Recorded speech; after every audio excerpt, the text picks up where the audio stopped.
ada pertanyaan dari Yunanda Putri Aulia. Untuk Mas Fahmi, Pak, saya menemukan kalau orang yang menggunakan foto produk makanan mereka itu dapat dari tempat lain. Kalau kayak gitu bisa kita laporin nggak, Pak?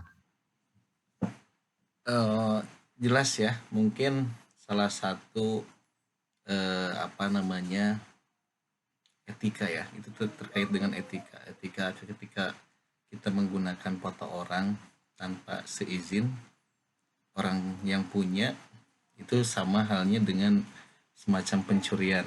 Tetapi dalam hal ini mungkin eh, ini sama sebetulnya terjadi di brand-brand semacam produk, logo dan lain sebagainya. Nah, pertanyaannya apakah kalau misalkan ini dilaporkan, ini apakah sudah mempunyai hak cipta atau tidak gitu kan seperti itu. Nah, kalau misalkan ini belum memiliki hak cipta, ini eh, sebetulnya apa tadi bisa apa namanya kembali ke ini masing-masing lah, kembali ke pribadi masing-masing. Kalau kita misalkan ingin menjual produk dengan menggunakan apa namanya foto orang lain, jelas ini berarti kita sudah tidak jujur.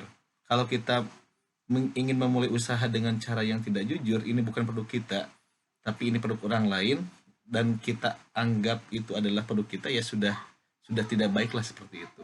Kalau untuk dilaporkan mungkin terlalu jauh lah ya, mungkin ini kembali kepada pribadi kita masing-masing. Kalau kita ingin memulai usaha dengan baik, maka jalannya juga harus dengan baik. Insya Allah usahanya akan lancar dan barokah, seperti itu mungkin Mbak dari saya. Oke, memulai bisnis dengan jujur, tapi kalau mau lebih jauh sama hukum ya kita harus ngerti hak cipta dulu ya Mas ya. Betul betul seperti itu Mbak. Oke, semoga terjawab Kak Yunanda Putri Aulia. Pertanyaan kedua dari Kak Faikah Naila Rahma. Untuk Mas Fahmi, ketika kita baru buka toko kuliner, kira-kira batasannya seperti apa ya Pak? Kalau kita mau ngasih free tester, tapi biar kita juga nggak terlalu rugi. Terima kasih. Ya jelas lah, mungkin seperti ini. eh, Ketika kita memulai sebuah usaha, itu ada anggaran-anggarannya. Misalkan eh, saya kasih sampel, misalkan saya berbisnis di bidang kerajinan misalkan ya. Nah, ketika kita memiliki HPP-nya misalkan 50.000, ya, kita memiliki harga pokok produksinya 50.000. Ketika kita ingin menjual 100.000, otomatis keuntungannya 100%. Nah, dari yang 100% ini kita coba ambil misalkan 20% ini untuk promosi. Misalkan kita masih punya 80% keuntungan, atau kita ingin keuntungannya 50%, kita sisihkan 25% atau 50% atau senilai 25.000 ini untuk biaya promosi. Promosi itu biasa bisa berupa iklan tadi ya, salah satunya influencer, bisa berupa tester dan lain sebagainya. Nah, kalau kita apa namanya memberikan tester tadi, batasannya free itu ya kita takar saja. Kalau kita ngasih misalkan stoknya kita misalkan ada 100, ya mungkin yang jadi tester itu ya misalkan apakah maksimal 20 piece gitu kan ya, atau 20 porsi kalau itu berupa makanan.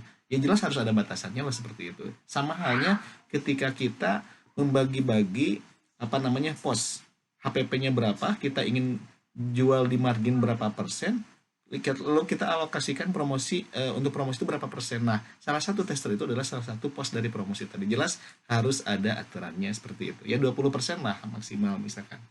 Itu bisa. Oke, yang penting masuknya ke budget promosi ya. Betul, kena Ya. budget promosi betul seperti Hmm. itu. Oke, semoga terjawab Kak Faikah Naila Rahmah. Terakhir, Mas Fahmi dari Mary Indriana. Mas, Mary. apakah sah-sah aja kalau ada tempat makan yang bisa dibilang meniru menu makanan dengan cara mengganti nama makanan dan nama restorannya? Ya, tadi kalau resep makanan ini kan lagi-lagi ya, kalau makanan eh, susah ya, kalau untuk diidentifikasi susah sebetulnya kalau kalau makanan. Misalkan, kecuali kalau misalkan si makanan itu sudah dihak ciptakan, kembali lagi pada hak cipta. Misalkan ya, kalau misalkan ini misalkan ada ayam bakso udang misalkan ya, mulai dari komposisinya apa, kemudian bentuknya seperti apa, itu dipatenkan, dihakikan, ya itu dihak ciptakan. Kalau ada yang meniru itu bisa dilaporkan sebetulnya seperti itu.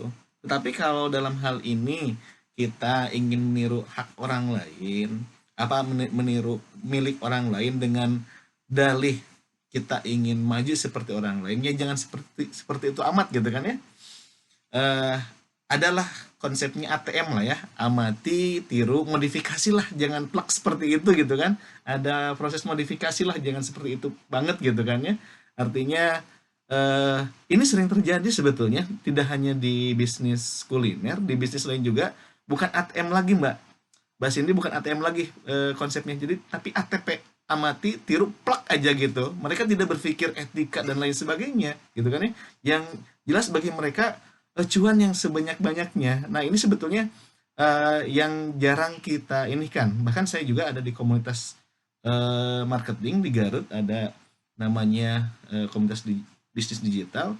Nah mereka itu sudah ATP bukan ATM lagi. Tapi kalau saya sebagai, khususnya sebagai seorang pendidik, itu sudah menyalahi inilah. Ini kan orang itu untuk menciptakan sesuatu butuh riset berapa lama, butuh observasi berapa lama juga, butuh biaya berapa banyak untuk menghasilkan suatu bentuk kreativitas. Tok kita jiplak gitu kan, tok 100%. Nah ini juga kembali lagi ke apa namanya, kepada etika kita sebagai seorang penjual lah ya. Kita nggak ingin apa namanya, aji mumpung lah, mumpung orang lain lagi rame nih apa gitu kan ya, kita ikuti tren seperti itu. Memang kalau kita orientasinya ke mana, ke cuan ya, eh, ya tidak selamanya seperti itulah, menurut saya tidak selamanya seperti itu. Kita lebih bisa berkreasi, kita bisa lebih memiliki produk yang beda dengan orang lain, ya insya Allah mungkin selama kita berkreasi memiliki produk yang khas, dan kalau misalkan makanannya makanan yang enak, makanan yang lezat, insya Allah lama kelamaan bisnis kita akan lebih berkah tanpa kita meniru apa namanya hasil karya orang lain. Mungkin seperti itu. Terima kasih. Terima kasih banyak Mas Fahmi. Semoga keadaan di Sama-sama. semoga tadi Kak Mary Indriana sudah terjawab. Jadi ATM ya sistemnya ya. Amat